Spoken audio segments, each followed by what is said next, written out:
A Course in Miracles, page 402. Sin versus error. It is essential that error not be confused with sin, and it is this distinction that makes salvation possible. For error can be corrected, and then the wrong made right. But sin, where it is possible, would be irreversible. The belief in sin is necessarily based on the firm conviction that minds, not bodies, can attack.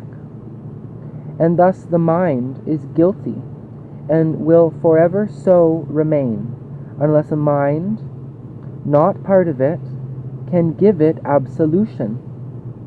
Sin calls for punishment, whereas error calls for correction.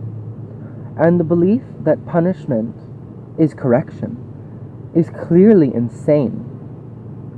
Sin is not an error, for sin entails an arrogance which the idea of error lacks.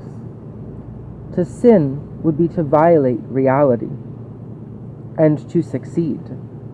Sin is the proclamation that attack is real and guilt is therefore justified. It assumes the Son of God is guilty and has thus succeeded in losing his innocence and making himself what God created not. Thus, in creation, seen not as eternal, and the will of God opened to opposition and defeat. Sin is the grand illusion underlying all of the ego's grandiosity, for by it God himself is changed and rendered incomplete. The Son of God can be mistaken. He can deceive himself. He can even turn the power of his mind against himself. But he cannot sin. There is nothing that he could do that would really change his reality in any way, nor make him really guilty. That is what sin would do for such of its purposes.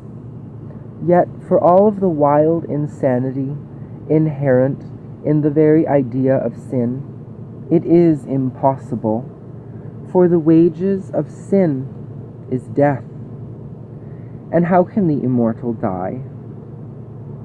A major tenet of the ego's insane religion is that sin is not error, but truth, and it is innocence that it would deceive. Purity is seen as arrogance, and the acceptance of the self as sinful is perceived as holiness. And it is this doctrine that replaces the reality of the Son of God as the Father created him and willed that he be forever. Is this humility? Or is it rather an attempt to wrestle creation away from the truth and keep it separate? Any attempt to reinterpret sin as error is always indefensible to the ego.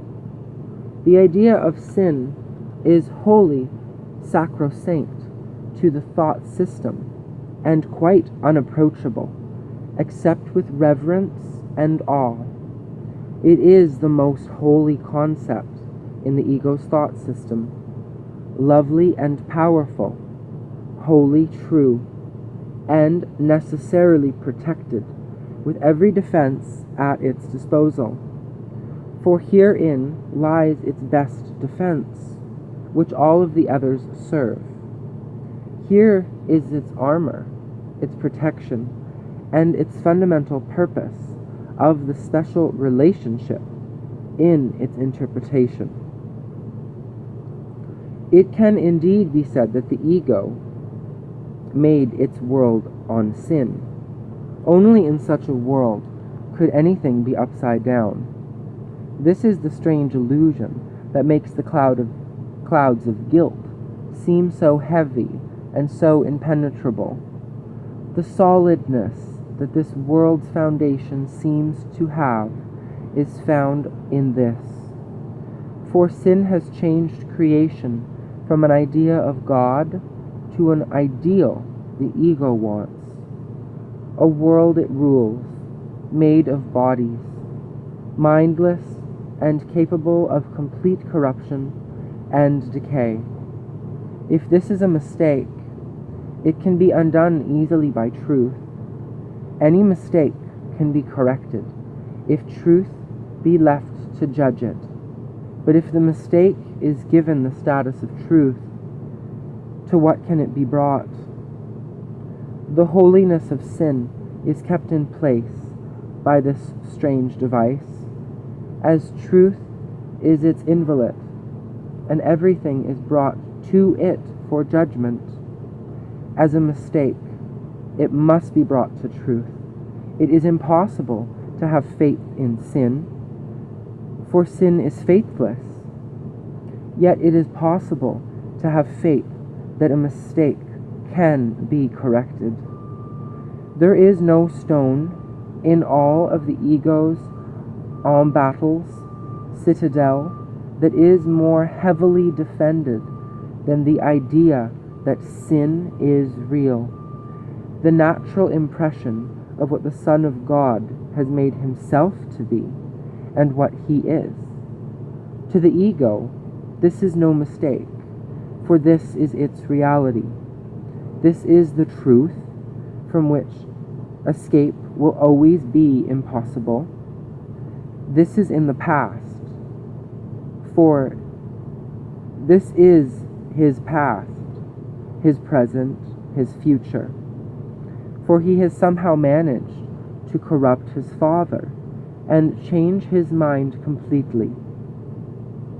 Mourn, then, the death of God, whom sin has killed. And this would be the ego's wish, which in its madness it believes it has accomplished. Would you rather not that all this be nothing more than a mistake, entirely correctable, and so easily escaped from that its whole correction is like walking through a mist into the sun? For that is all it is. Perhaps you would be tempted to agree with your ego that it is far better to be sinful than mistaken. Yet think carefully before you allow yourself to make this choice. Approach it not so lightly, for it is the choice of heaven or hell.